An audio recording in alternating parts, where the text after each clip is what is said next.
Welcome back to Echo Ridge. Today, it's time to defend ourselves from the meteors. In preparation for our Meteor Blaster build, we've turned steel production back up to a 5 priority. It had been set to a 4. Granted, we are sitting at 211 tons of steel, but I'd like to have a nice little buffer. And we have plenty more steel to build too, because we have 170 tons worth of iron ore, plenty of refined carbon thanks to our hatch to coal to refined carbon loop, and over a ton of lime sitting just here in this pile, not to mention a ton of it sitting in the storage bin as well. So we should have no problem ramping up steel production. Since we're over here in our industrial sauna, I'd like to give a shout out to Alex Swavely, who had the great idea of replacing the tile I had here with a pneumatic door. If you remember, using the auto sweeper, it couldn't see through the tile to get some of the goodies that dropped out of the conveyor chute here. Well, auto sweepers don't care about pneumatic doors, can see right through them, and the slicksters can still jump up here on top of the door as well. Nice job to Alex. Appreciate the tip. Now, we already have our Jetpack research done, which gives us access to the Meteor Blaster and the Blast Shot Maker, and we're also starting on the way to get hydrocarbon propulsion and improved hydrocarbon propulsion because, well, I'd really like access to the petroleum engine. It looks like we're probably going to have to suffice with the small petroleum engine to start with, because we're not going to be able to get the databanks necessary to get 250 points worth of data analysis research. As a matter of fact, our databank store is down to 0, although there are a few more vents and geysers around the planetoid that we might be able to get some from. If we estimate an average of, let's say, 10 per vent or geyser, we have one with the chlorine gas vent, another with the carbon dioxide geyser here, and one with the iron volcano, and I think that's about it. So that's only going to give us about another 30 databanks. Wait, we have another one, the hydrogen vent here. So let's say between 40 and 45 databanks is what we can expect. That's still a long way off from improved hydrocarbon propulsion, so it looks like our first rocket missions will be with the small petroleum engine, which isn't too bad. Also in the background, I'm going to be doing a lot of the pick 'em up and cleaning up around the colony, considering we have all the digging done. Now granted, all this is going to be done on a priority of 4, we just have a lot of it around the colony. But the great thing is all of this will allow us to slowly improve the performance in and around the colony. Granted, it's going to take the duplicants a month of Sundays to get all of this sweeping done, hence the reason we do put it on a priority of 4. And we have a couple of runaway voles. One's hiding in this little block right here, and here's another one right here. I'm not exactly sure what we're going to be doing with all these voles. I may just keep them wild and put them in some sort of habitat that looks nice, and just collect all the meat from them when we can. Even wild, this still represents quite a bit of barbecue. It also looks like at the beginning of this episode, we're going to be able to add a new duplicant to the farm. This pay is a rock star. Not only do they hit the minimum requirements of having ranching or farming, but they're also going to make a great mechatronics engineer with both operating and supplying.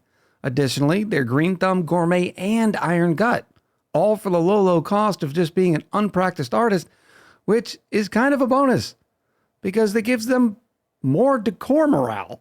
Just means they can't draw. Welcome to the colony, duplicant number 32, Carol. Now taking a look at our Meteor Blaster to sort of plan out our footprint, we can see that they have a range of 16 tiles horizontally and 32 tiles vertically. They require 240 watts, which that's not a big deal. But importantly, they do create heat. That's something we're going to have to tackle a little bit later. 32 tiles is actually taller than our ceiling is to the top of our spaceport. So the meteors will be able to come down a little bit before our Meteor Blasters get to them. But because of their limited horizontal range and the fact that sometimes 2 meteors can come down simultaneously in the same sort of Meteor Blaster quadrant, I like to overlap the Meteor Blasters. In this case, I think I'm going to start with the first one, scooshed all the way over. That way it only has half the area to cover, which could increase the chance it's going to be able to hit a meteor coming down in its coverage area. And then I think I'm just going to go from sort of tip to tip. Now this is quite a bit of Meteor Blasters, and you can probably get away with doing a little bit less But to be quite honest, this seems like just the thing the channel needs. Well, and the farm. I mean, who doesn't like to see a bunch of meteor blasters hanging around? Now this is going to be a problem, isn't it? Oh, it's right up here. I guess we'll put one right here in the middle. Oh, that's perfect. You also notice when we put these down, they do have rail inputs. And that's because we can drop off the blast shots via rail, which is something I encourage everyone to do. Otherwise, as the blast shot makers are firing off meteors, duplicates are going to be coming to drop off more blast shots. Whereas if we can do it by rail, well, they sort of become little rail guns, don't they? With a permanent supply of more ammunition. So it doesn't matter how long the meteor shower goes, we'll be ready. Now the blast shot maker itself requires 960 watts, which is pretty toasty, produces some carbon dioxide and 8,000 DTUs, which means it's a perfect machine to put inside of our industrial sauna. It doesn't look like we have a lot of room inside of our industrial sauna. I suppose I could put it over here. And there's probably nothing wrong with putting it in a ranch, although I'd have to move some things around. Of course, I'd got to move them around here anyways. What about right in here? Sitting under the oil shower. Yep, I think this is going to be it. Conveniently, there's also a major power spine sitting right there, so we won't have to worry about running a whole new transformer just to feed it. And there we have it. Notice that the blast shot maker says it does require the pyrotechnics skill, and it doesn't look like we've given a single duplicate on the colony pyrotechnics. So I guess to start off with, I'm going to have to go down here and see who loves to do the tidying. There's no way. After 32 duplicates, okay, here's one. Floop Flarp is going to be a pyrotechnics expert. Have they given them new hats, by the way? Clay, we need new pyrotechnics hats. These are the same as electrical engineering. Gina is another one we'll put into plumbing. Why can't you go into plumbing, Gina? Oh, because you weren't into improved strength. There we go. Kiku is also now going to be in pyrotechnics, as is Colonel Sanders. Maxine Evie. We're just loading them up here. Hello, Pav. Did you learn your lesson? No? Go back to being grounded. And that looks like about it. So we have 5 duplicates who will be able to do the pyrotechnics, which is pretty good. Now we need to supply the blast shot maker with petroleum. Well, looky. That's not too bad. And then from there, we can make our blast shots out of aluminum, cobalt, copper, or iron. We have an iron volcano tapped right now. We also have a gold volcano, but you can't make the blast shots out of gold. And then we have one more iron down there, and I think that's it. At least it is for renewable refined metal supplies. But with that being said, we're actually going to be able to get the casings back from our blast shots. If we take a look at the iron blast shot recipe, notice that it says it requires 25 kilos of iron and 50 kilos worth of petroleum. And from that, we're going to be able to get 5 blast shots, which means each blast shot is going to require 10 kilos worth of petroleum and 5 kilos worth of iron. But what it doesn't tell you is every time a meteor blaster fires the blast shot, you're going to get 5 kilos worth of this refined metal back. So it really doesn't have to be an infinite supply. So considering I have 181 tons worth of cobalt, I think we're going to do this using the cobalt. I don't want to tap into the iron because we did increase that steel production. So let me cancel steel production for a moment and get, say, 99 cobalt going. And I'll even put that on a priority of 6 temporarily. Now, once the blast shots are being made, which will happen momentarily, we need to get all of those blast shots all the way up here. And as you can imagine, that would be quite duplicate labor intensive. So instead of doing that, we're going to have them dropped off via rail, which means this is going to be pretty expensive too.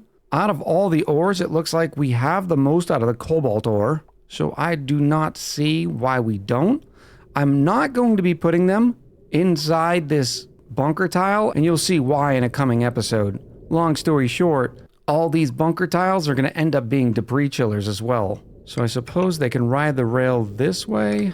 Actually, it doesn't really matter. They are inputs, so I can just drive them right through. Yeah, they'll have to fill up the first one before the last one ends up getting any blast shots, but that's not too big of a deal. We'll also have it separate here in a 3-way split, and then just go right down. How much did we end up with? Oh, that's not too bad, from 166 tons to 157. Of course, now we have to go all the way down to the industrial sauna. Oh boy.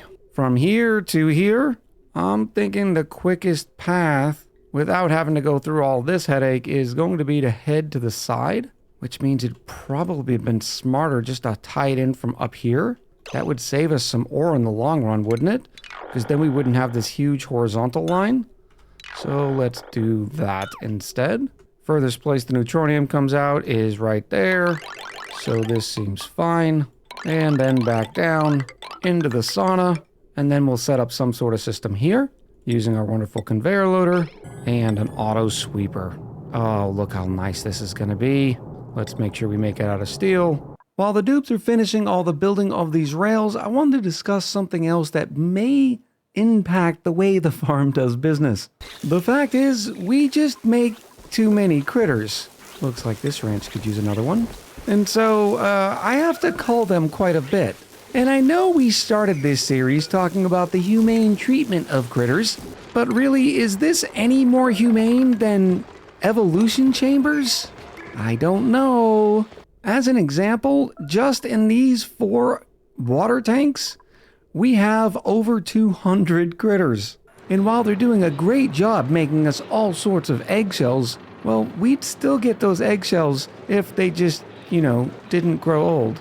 And while I love all of our little ingenious little critter habitats, the fact is we have too many critters on this colony, and they pose a problem. And that problem's only going to get worse the more critters that we get.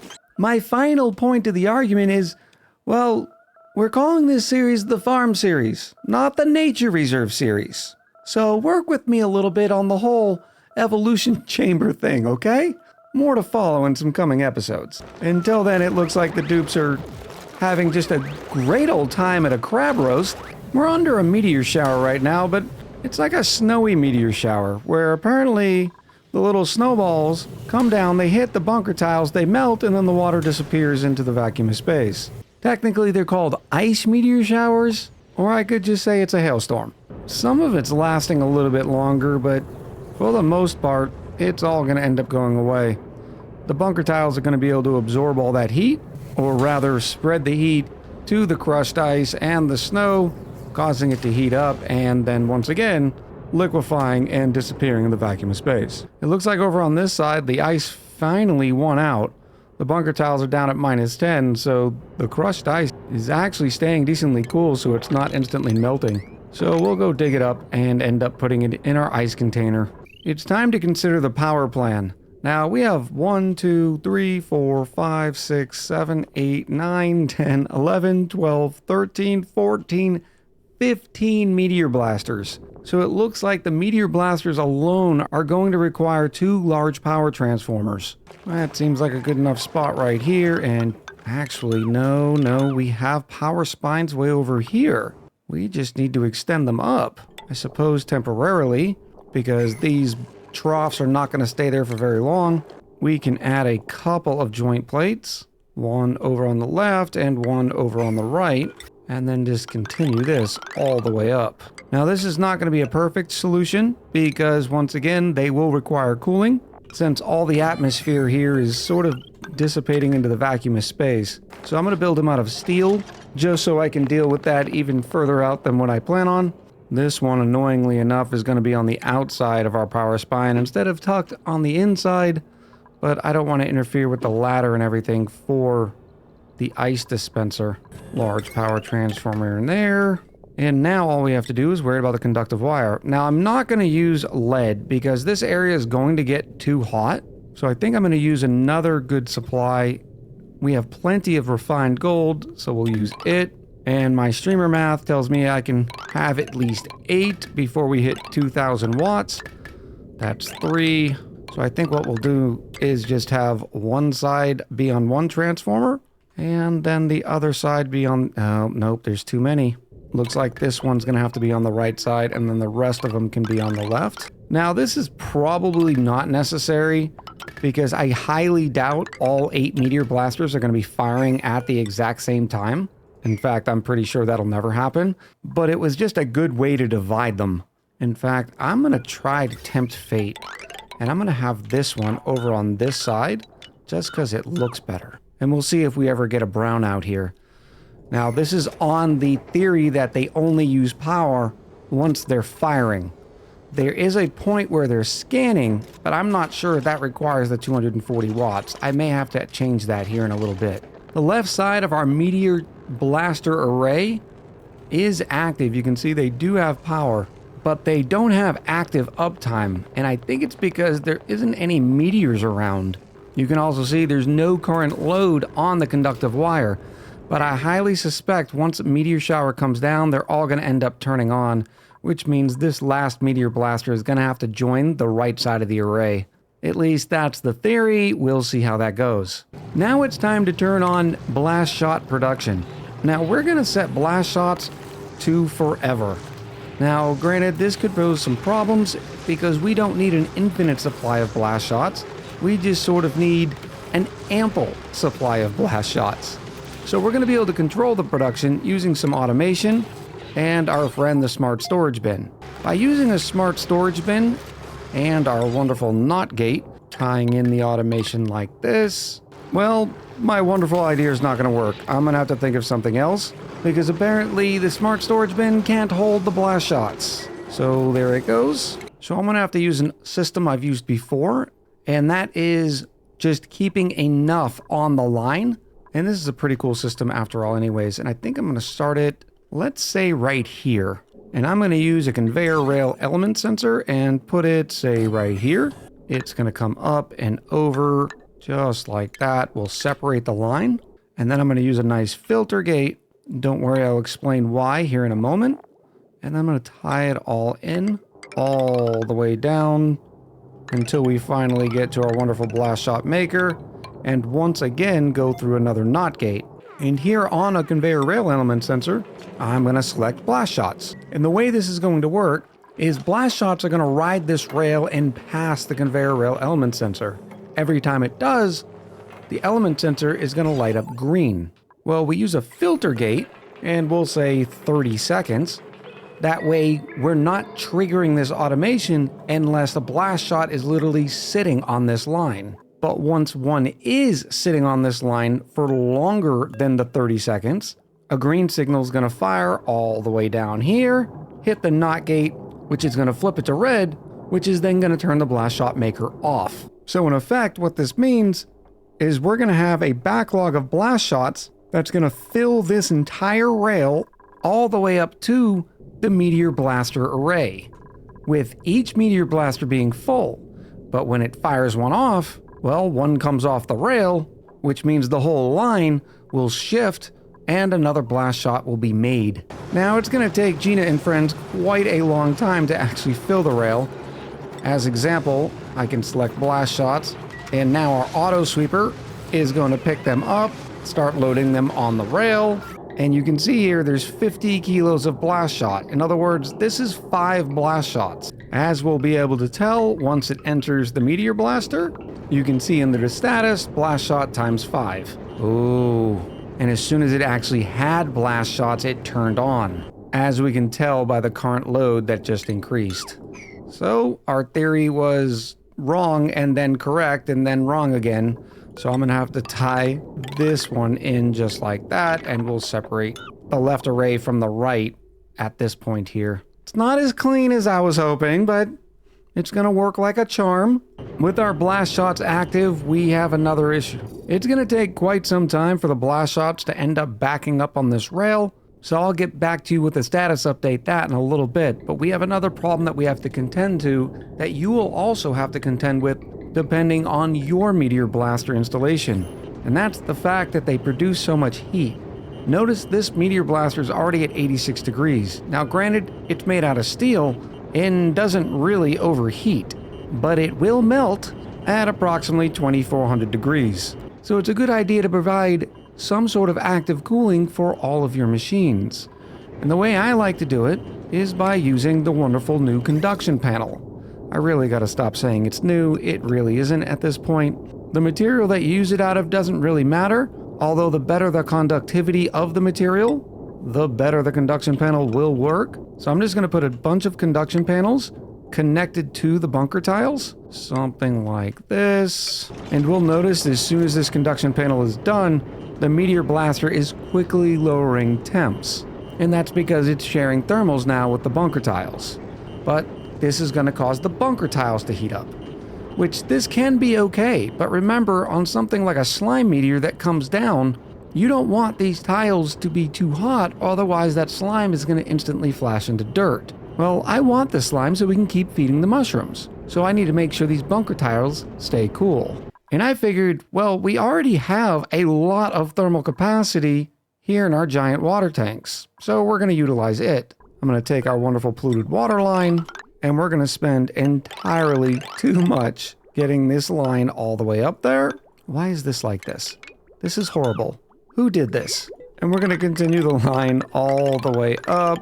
More. Even further. Let's not connect there. Even further. Until we get to our wonderful bunker tiles. And here we're going to split off into two directions. One's going to head this way, coming out and then back in through each conduction panel. Notice that I'm not using radiants for these. We may insert a few radiant pipes, but remember, even standard liquid pipes transfer thermals, just not at the same ratio that radiants do. And we go so very long without a meteor shower, this should be enough, especially considering the conduction panels are tied in to the bunker tiles. And now I just need to find a water return.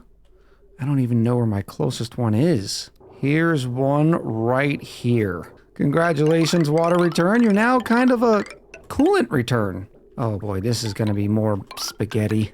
Right up through here. Oh, this is glorious. This is definitely not madness. It's glorious. It's glory. Same thing on the other side. Oh, the dupes are going to be at this forever. And then we'll send it right back down to meet up with the return, just like the other one. Remember, this split is going to be a 50-50. Half the water is going to go to the left, half of it's going to go to the right.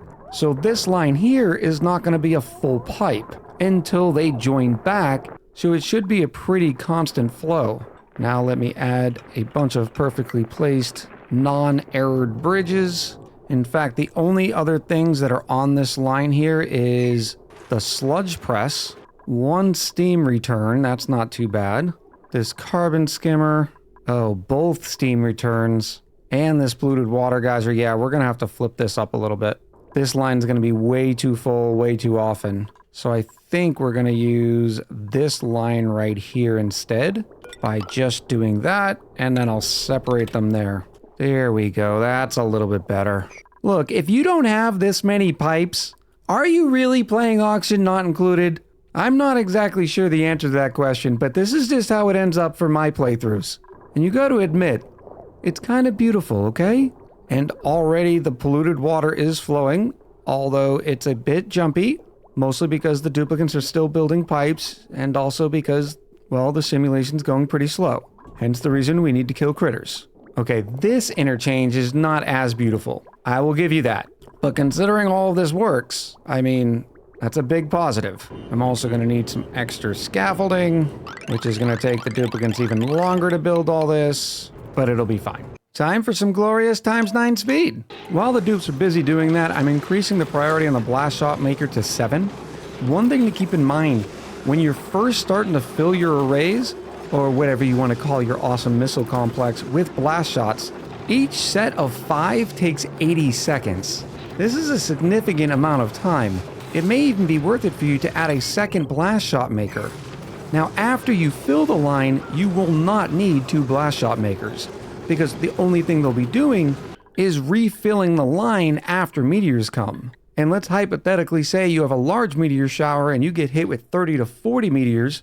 Well, that's only 30 to 40 blast shots, which is only going to take 6 to 7 production cycles at the blast shot maker. So you'll have plenty of time in between meteor showers to refill the line. But it's also the reason why we're going to fill it all the way down to this point. So it doesn't matter if I get hit by 3, 4, 5 meteor showers in a row, we have plenty of ammunition to go. And you can tell as they're filling up, the whole left side is pretty full. And we're just now starting to get blast shots down here. This one looks like it's pretty full. So this basket of blast shots is going to end up going to this meteor blaster because each meteor blaster can hold 30 blast shots. I'll be honest, I'm just hoping that we get them full, not necessarily the rail backed up, before the first meteor shower. Our wonderful cooling loop is flowing. It's a little unorthodox. Why aren't you return flowing? Are we still building pipes over here? Yes, we are. But notice the bunker tile's down at 22 degrees, which is about the temperature of the polluted water itself. And yes, this polluted water will spike in temps when you do get a meteor due to either excessive meteor showers or debris sitting on the bunker tiles that heats it up too much. But remember, all this water is being returned all the way back to this tank that's sitting at 18 degrees. I don't think we have anything to worry about. I love reusing systems like this. Now, there is a disadvantage because when one system fails, you have a domino effect of multiple systems failing. But there's plenty of thermal capacity in these tanks, so we might as well tap into it. Speaking of which, our cooling loop is finished. Notice the 50-50 split, but these every other packets of water will be plenty to keep this whole thing cool. Notice the meteor blaster itself is sitting at 21 degrees, and its heat production is still at 2.5 kilos. Doesn't matter if it's firing or not, it's only producing 2.5 kilos. Our meteor blasters are finally filled up, and we're even starting to get a little bit of the backlog, which means now I just need to sit here and wait for some meteors, because I can't have a whole episode about meteor blasters without showing its awesome destructive capabilities. Oh, happy day, meteors are coming. Now, if we had a telescope, we'd be able to identify what kind of meteors they are, but to be honest, it doesn't really matter. Our meteor blasters are going to fire with impunity, which is an important note about your meteor blasters. You can choose which meteors they actually shoot down, because one thing about shooting down the meteors is you're going to lose some of the material from the meteor itself. For instance, if it's a slime meteor, if you just let it hit and then you go dig it up and do all that sort of thing, you'll end up with more material than if the meteor blaster shoots it out of the sky. Now, that's not to say that you're not going to get any slime out of it, but if your margins are thin, it may be something you want to take into account for. Yes! Here comes the pain! Actually, there won't be any pain at all, because we have the steel curtain. I spent a little bit of time trying to get a sweet screenshot, but I figured it'd be good to show you in the video as well. Notice that because of the overlap on the meteor blasters, let me speed this up a little bit, not a single thing is getting through. Even if one meteor blaster is busy shooting down one meteor, well, the other one can pick up its slack. Oh, it's so glorious. Pew, pew, pew, pew. It's like the dupes are playing Missile Command. All said and done, it looks like we finished up the meteor shower. Now we can go see what kind of debris we collected. We have some nice regolith sitting at 225 degrees. Notice the bunker tiles are going up in temp. This is not going to be too big of a deal. We're going to deal with this stuff later. Long story short is I'm going to send a rail right through the middle of the bunker tile and have either sweepies or auto sweepers and conveyor loaders send all of this debris right down the bunker tiles. Now, the polluted water will end up getting hotter. Maybe not right now so much because we're using standard tiles, but notice these bunker tiles over here, it looks like they got the worst of it, and they're sitting at around 54 degrees, and you can kind of tell what happened. A few regolith meteors hit in this general vicinity instead of spreading out a little bit more. But that, once again, is going to be an issue for future Echo to tackle. I hope you've learned everything you ever wanted to know about meteor blasters and like this design. If you've thought of any improvements that this system could use, let me know in the comments below. So until next time, much love, happy gaming, and I'll talk to you soon.